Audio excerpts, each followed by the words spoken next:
The Legend of Sleepy Hollow and Other Tales by Washington Irving. Preface to the Revised Edition. The following papers, with two exceptions, were written in England, and formed but part of an intended series for which I had made notes and memorandums. Before I could mature a plan, however, circumstances compelled me to send them piecemeal to the United States, where they were published from time to time in portions or numbers. It was not my intention to publish them in England, being conscious that much of their contents could be interesting only to American readers, and, in truth, being deterred by the severity with which American productions had been treated by the British press.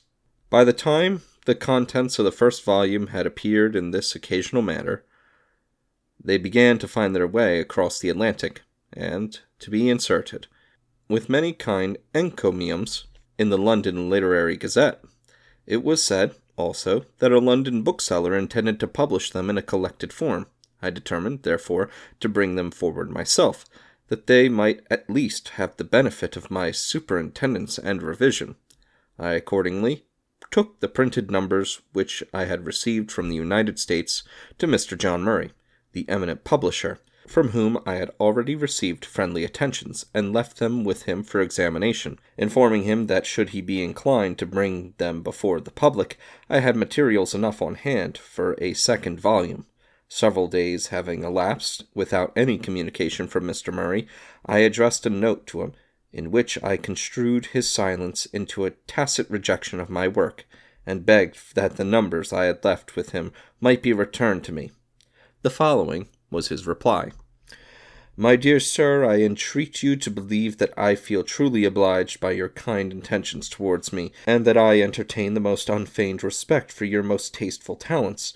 My house is completely filled with work-people at this time, and I have only an office to transact business in, and yesterday I was wholly occupied, or I should have done myself the pleasure of seeing you. If it would not suit me to engage in the publication of your present work, it is only because I do not see the scope in the nature of it which would enable me to make those satisfactory accounts between us, without which I really feel no satisfaction in engaging you.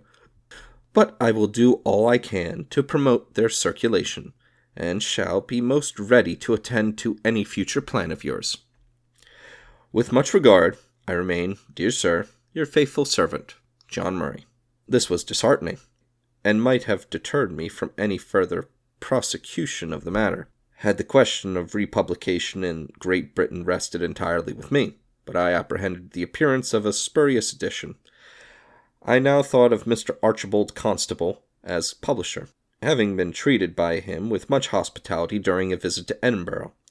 But first I determined to submit my work to Sir Walter, then Mr. Scott, being encouraged to do so by the cordial reception I had experienced from him at Abbotsford a few years previously, and by the favorable opinion he had expressed to others of my earlier writings. I accordingly sent him the printed numbers of the sketch-book in a parcel by coach, and at the same time wrote to him, hinting that since I had had the pleasure of partaking of his hospitality, a reverse had taken place in my affairs which made the successful exercise of my pen all important to me. I begged him, therefore, to look over the literary articles I had forwarded to him, and, if he thought they could bear European republication, to ascertain whether Mr. Constable would be inclined to be the publisher. The parcel containing my work went by coach to Scott's address in Edinburgh. The letter went by mail to his residence in the country. By the very first post I received a reply before he had seen my work. I was down at Kelso, said he, when your letter reached Abbotsford.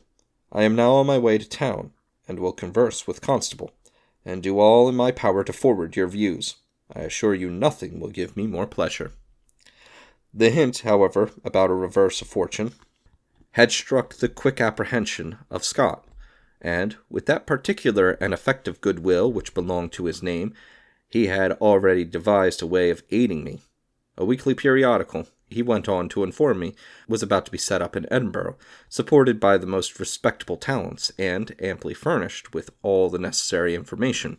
The appointment of the editor, for which ample funds were provided, would be £500 sterling a year, with the reasonable prospect of further advantages. The situation, being apparently at his disposal, he frankly offered me. The work, however, he intimated, was to have somewhat of a political hearing, and he expressed an apprehension that the tone it was desired to adopt might not suit me. Yet I risk the question, added he, because I know no man so well qualified for this important task, and perhaps because it will necessarily bring you to Edinburgh. If your proposal does not suit, you need only keep the matter secret, and there's no harm done. And for my love, I pray you wrong me not. If, on the contrary, you think it can be made to suit you, let me know as soon as possible, addressing Castle Street, Edinburgh. In a postscript written from Edinburgh, he adds, I am just come here, and have glanced over the sketch-book. It is positively beautiful, and increases my desire to crimp you, if it be possible. Some difficulties there always are in managing such a matter, especially at the outset, but we will obviate them as much as we possibly can. The following is from an imperfect draft of my reply, which underwent some modifications in the copy sent. I cannot express how much I am grateful by your letter. I had begun to feel as if I had taken an unwarrantable liberty. But, somehow or other, there is a genial sunshine about you that warms every creeping thing into heart and confidence. Your literary proposal both surprises and flatters me, as it evinces a much higher opinion of my talents than I have myself. I then went on to explain that I found myself peculiarly unfitted for the situation offered to me, not merely by my political opinions, but by the very constitution and habits of my mind. My whole course of life, I observed, has been desultory, and I am unfitted for any periodically recurring task, or any stipulated labor of body or mind. I have no command of my talents, such as they are, and have to watch the varyings of my mind as I would those of a weathercock. Practice and training may bring me more into rule, but as present I am as useless for regular service as one of my own country Indians, or a Don Cossack. I must, therefore, keep on pretty much as I have begun, writing where I can, not when I would. I shall occasionally shift my residence and write whatever is suggested by objects before me, or whatever rises in my imagination, and hope to wire better and more copiously by and by. I am playing the egoist, but I know no better way of answering your proposal than by showing what a very good-for-nothing kind of being I am. Should Mr. Constable feel inclined to make a bargain for the wares I have on hand, he will encourage me to further enterprise, and it will be something like trading with a gypsy for the fruits of his prowlings, who may, at one time, have nothing but a wooden bowl to offer, and at another time a silver tankard. In reply, Scott expressed regret, but not surprise, at my declining what might have proved a troublesome duty. He then recurred to the original subject of our correspondence, entered into a detail of the various terms upon which arrangements were made between authors and booksellers, that I might take my choice, expressing the most encouraging confidence of the success of my work, and of previous works which I had produced in America. I did no more, added he, than open the trenches with Constable, but I am sure if you will take the trouble to write him, you will find him disposed to treat your overtures with every degree of attention, or, if you think it of consequence in the first place to see me, I shall be in London in the course of a month, and whatever my experiences can command and most heartily at your command. But I can add little to what I have said above, except my earnest recommendation to Constable to enter into the negotiation. I cannot avoid subjoining in a note a succeeding paragraph of Scott's letter, which, though it does not relate to the main subject of our correspondence, was too characteristic to be omitted.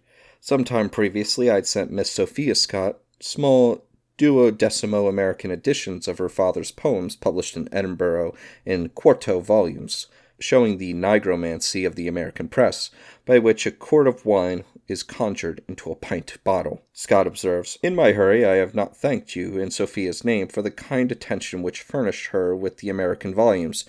I am not quite sure I can add my own, since you have made her acquaintance with much more of Papa's folly than she would ever otherwise have learned, for I had taken special care that they should never see any of those things during their earlier years. I think I have told you that Walter is sweeping the firmament with a feather like a maypole, and indenting the pavement with a sword like a scythe. In other words, he has become a whiskered hussar in the 18th Dragoons. Before the receipt of this most obliging letter, however, I had determined to look to no leading bookseller for a launch, but to throw my work before the public at my own risk, and let it sink or swim according to its merits. I wrote to that effect to Scott, and soon received a reply. I observe with pleasure that you are going to come forth in Britain. It is certainly not the very best way to publish on one's own account, for booksellers set their face against the circulation of such works as do not pay an amazing toll to themselves.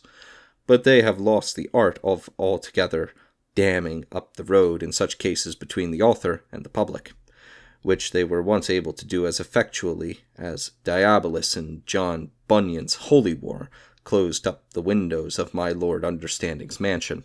I am sure of one thing, that you have only to be known to the British public to be admired by them, and I would not say so unless I really was of that opinion.